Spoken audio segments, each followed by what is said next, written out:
بخش 137 حکایت ماجرای نحوی کشتیبان از مثنوی معنوی دفتر اول مولانا. آن یکی نحوی به کشتی در نشست، رو به کشتیبان نهاد آن خود پرست. گفت هیچ از نحو خواندی؟ گفت لا. گفت نیم عمر تو شد در فنا.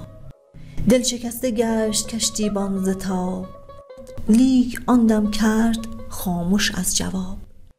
باد کشتی را به گردابی فگند، گفت کشتیبان بدان نحوی بلند. هیچ دانی آشنا کردن بگو. گفت نی ای خوش جواب خوب رو. گفت کل عمرت ای نحوی فناست، زان که کشتی غرق این گرداب هاست. محو می باید نه نحو اینجا بدان، گر تو محوی بی خطر در آب ران. آب دریا مرده را بر سر نهد، ور بود زنده ز دریا کی رهد. چون بمردی تو ز اوصاف بشر، بحر اسرارت نهد بر فرق سر. ای که خلقان را تو خر می خوانده ای، این زمان چون خر بر این یخ مانده ای.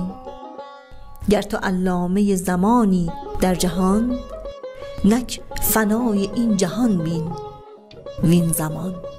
مرد نحوی را از آن در دوختیم، تا شما را نحو و محو آموختیم. فقه فقه و نحو و صرف صرف، در کم آمد یابی یار شگرف. آن سبوی آب دانشهای ماست، وان خلیفه دجله علم خداست. ما سبوها پر به دجله میبریم، گر نخر دانیم خود را ما خریم.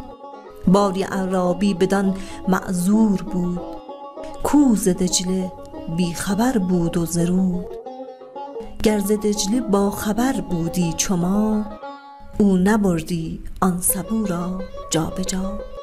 بلکه از دجله چو واقف آمدی، آن سبو را بر سر سنگی زدی.